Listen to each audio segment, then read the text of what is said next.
I want to start with the top five and the top five and the bottom five states for child support equity.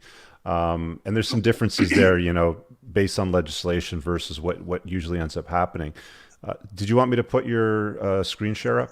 Sure. Okay, go ahead. So let me first say something about the research that we have already published on child support. We've actually been doing research on child support for several years. We we have we're sitting on a mountain of research on child support. At one point, we thought it would make sense to do a report card on states' child support guidelines, the same way we do on their custody laws. But we decided that the issue was too multifaceted. There are too many different disparate factors that went into the child support guidelines. So we didn't do that. But one thing we did publish last year was this page on our website. It's under the work website and under research. And you'll go to the child support thing. What we did was to take a scenario, a hypothetical scenario that we constructed that takes a father who's earning the median income in the US and a mother who's earning the median income for women in the US. And they had one child. And then we assumed that dad had the children 35% of the time. Now, at that point, if both parents have at least 35% of the time, they both have the fixed costs of, housing and utilities and things like that that are necessary to have extra people living in the home. So we took out of the mix the housing costs that the U.S. Department of Agriculture estimates child costs related to, and said, both parents have that in their house. So we take that out of the mix, and we calculated what the USDA thought was the cost of raising a child in each state. And so this interactive map will show you, for example, and some people will be interested in this contrast, in Texas, under that scenario, the USDA monthly cost of raising a child is estimated to be $137 a month. But the child support guidelines in Texas have the obligor paying $761 a month. That's a pretty big discrepancy. Why That's a is that? huge discrepancy. And if you go across the border, just imagine two towns here, a couple miles apart, one in Texas and one in New Mexico. There, the estimated child costs in New Mexico are $131 a month. That's very close to what it was in Texas. But the child support guidelines have a presumptive child support obligation of $276. So this map shows two different things. It shows the disparity between the actual child-related costs in the states and what the presumptive child support order is. And then it shows the disparity, really the sort of inexplicable variation in child support orders between, say, Texas and New Mexico. So just to clarify, Don, like if the cost of raising a kid is $160 a month in that state, and then the difference goes up, let's say whatever it is, $760, that's generally what the courts will award the other parent for child support monthly if they're the primary caregiver to the child. Exactly. So What it we did, enriches the other parent yes, with significantly more than what's required to raise that child. yeah, absolutely. Yeah. Part of the problem is that the child support system in most states is built on the presumption that there is a sole custodian and a visitor. And so the idea is get as many of the financial resources as possible in the children's home. And that's what's best for children. Mm-hmm. And, if the non-custodial parent, almost always the dad, doesn't have as much to live on, well, okay, that's too bad. But, we got to do what's best for the children. So it's not based on what the child needs. It's based It's on what the court feels like they should send over to the other parent's house that right. has the children for the most part. And a lot of it is explicitly lifestyle continuity, Mm-hmm. ensuring that the lifestyle in the custodial parent's home doesn't go down at all. So the problem, of course, is we know that the research shows that it is best for children to have two homes if the parents are living apart and to be with both parents roughly equal amount of time. And the child support guidelines really aren't built on that model. So, Let me just pause you for a sec, Don. yeah, Tony, if you can hear us, there's a request for you to drop the link for whatever Don's got up on the screen. So if you can drop that link in the live chat, then that would help awesomely. Thanks. Oh, someone asked if this is behind a paywall. Absolutely not. No, no. I think he was asking about the Oh, cast itself, but all of these links that Don's showing you right now, it's sharedparenting.org, and the link for that is in the description below. I'm hoping Tony can hear me right now, but Don's colleague should be able to drop the links in the live chat for you. If he can't, then I'll just grab. Oh, there you go, right there. It should pop up in a second for you guys. Go ahead, Don. so there is this disparity between the states, and there is this gap between what is an actual child expense and what the presumptive child support orders are. You asked if this is what the courts will typically order. Under federal law, the states have to have a guideline child support calculation, and that guideline child support calculation has to be presumed to be the appropriate child support order by the courts. And so if you're going to challenge it, you have to go to court and get a court to say that there are extenuating factors here that allow the court to deviate. So on this interactive map, which would be the top 5 states, or is that on a different map that we're going to look at? So I think the map doesn't actually list the top 5 states. I'd have to look at the underlying spreadsheet that we have here, and I don't have that offhand, but Texas is a high state. California is fairly high. Massachusetts is egregiously high. Let's get Massachusetts there. What's the difference? It's very difficult to see on my screen over here. So the USDA estimate of the cost of raising a child would be $196 a month, and the child support guidelines issue an order of $949. Wow. Now, the problem that I see with that, Don, and I wrote a book and I covered in one of the chapters of my book Why Smart Men No Longer Marry. That incentivizes the parent to, like one parent, which is generally going to be the mom, to obtain custody of the children, because not only does it give her unilateral, for the most part, unilateral decision making on pretty much everything, where you live, what medical procedures, religions, all sorts of stuff. Of course, it's going to vary from location to location, but it also moves a significant part of the father's resources to her, and it's sad because they're generally not doing it because they love the children more than anybody else. I mean, to argue that the mom loves the children more than the father, or the children would do better under the mother's care, is really an absurd statement. But it's really about money and control. I mean, would you agree with that, or is that something that you don't see eye to eye with me on, Don?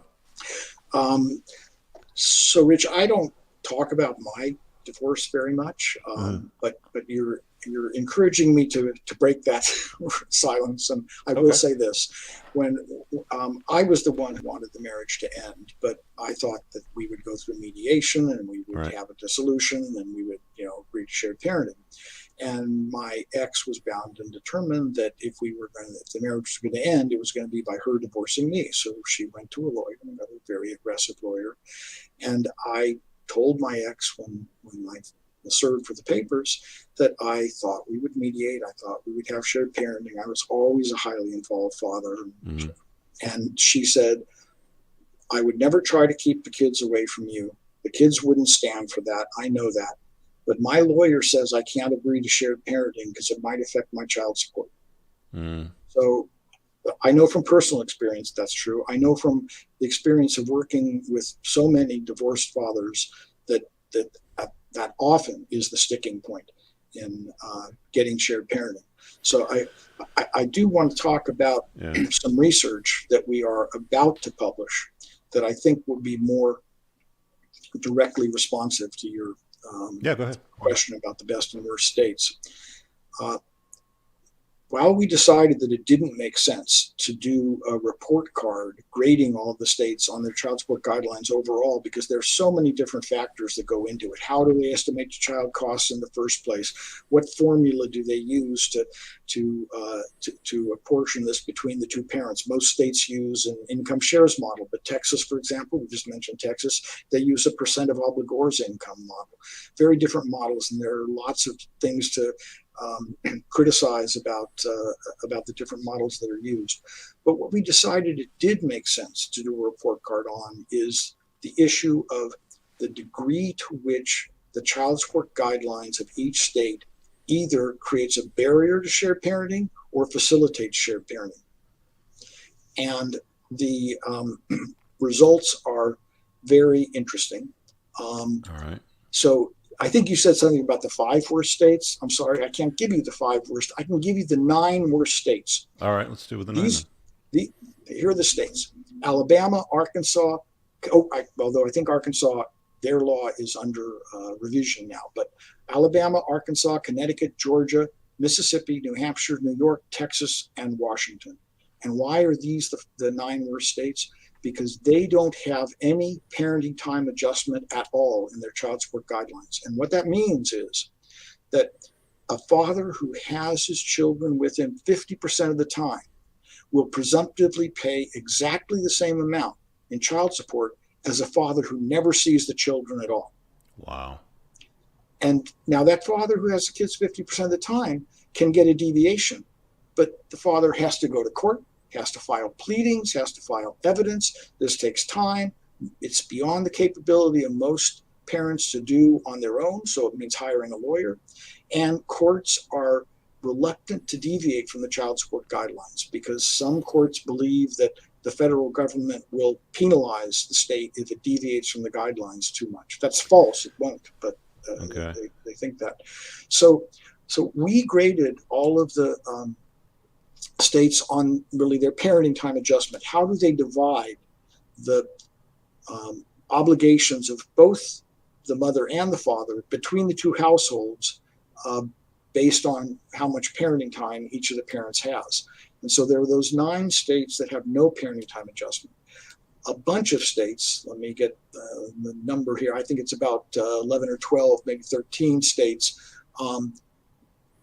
do only slightly better. They have a parenting time adjustment, but sometimes the threshold for when the parenting time adjustment kicks in is extraordinarily high. In fact, in 3 states, it doesn't kick in until it's 50-50 parenting time. So a parent can have their children 49% of the time, no parenting time adjustment in those states. And in all of those cases, the guidelines create a horrible cliff effect. And what that means is that it makes a significant difference in child support depend on an insignificant difference in parenting time. So 130 overnights, the non-residential parent pays a whole lot more. 131 overnights, a whole lot less. Well, if you want a recipe to make parents fight, then build cliff effects into the child support guidelines. Yeah. We see the same thing here, Don. It's a line in the sand that starts at 40%. So Mhm. if you have your child 41% of the time or more, then it's shared parenting. There's no unilateral decision making. Money doesn't really flow anywhere if you generally have the same income. But there's a big incentive to one parent to be the custodial caregiver to the children under the guise of the children need their mother.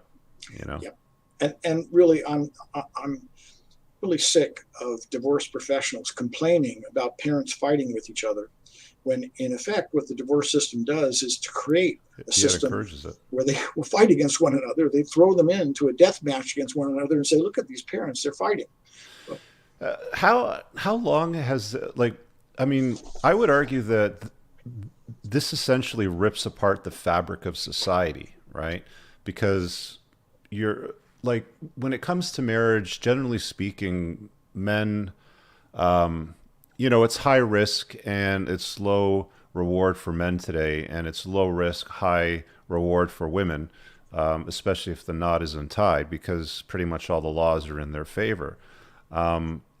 It's a very, very difficult scenario. And a lot of guys ask me this question all the time, like, how do I have kids, Rich? Is it safe to have kids? And it's like, I just can't endorse it today. Now, there's some strategies that we're going to talk about here with you right now, Don, that are going to cover some of the states that are friendlier to fathers. So I want to be able to give guys some of that advice as well too. Yeah. Yeah, well, marriage can be a perilous thing, and there are a lot. No one goes into it thinking the marriage is going to break up, No. but we know that a great many marriages do break up, and very often that breakup is acrimonious. And as How we long were has it just been saying, that way, by the way? so one of the things that I find fascinating is the history of custody, and here it is in a quick thumbnail. For many, many years, there was a presumption that fathers got custody unless the fathers were unfit. Now that surprises everyone. That was true in the 1800s and earlier. And then the tender years doctrine came into effect. The phrase tender years comes from a court decision where a judge said you cannot rip a baby from its mother's breast during its tender years. When was And that? so there was a presumption that mothers had custody. And originally, the presumption was they would have custody until the child was 7 years old. And 7. then the father would have custody. Now, talk about something that's not particularly father friendly. You live with mom almost exclusively for 7 years, and then at 7, you go to dad and live with him almost exclusively. When did that change, Don? That that 7 year sort of thing, that was only for a short period of time in the late 1800s and the early 1900s. Okay. And then the presumption of mother custody. And in many states, it was a de jure presumption. It was written into the law. The statute would say, mother shall have custody unless mother is unfit. And here's something that people need to keep in mind when they think about feminism. It was the feminist law reform in the 70s that went through and took out the gendered language in custody laws. And so no state has a law that says mother has custody unless mother is unfit anymore.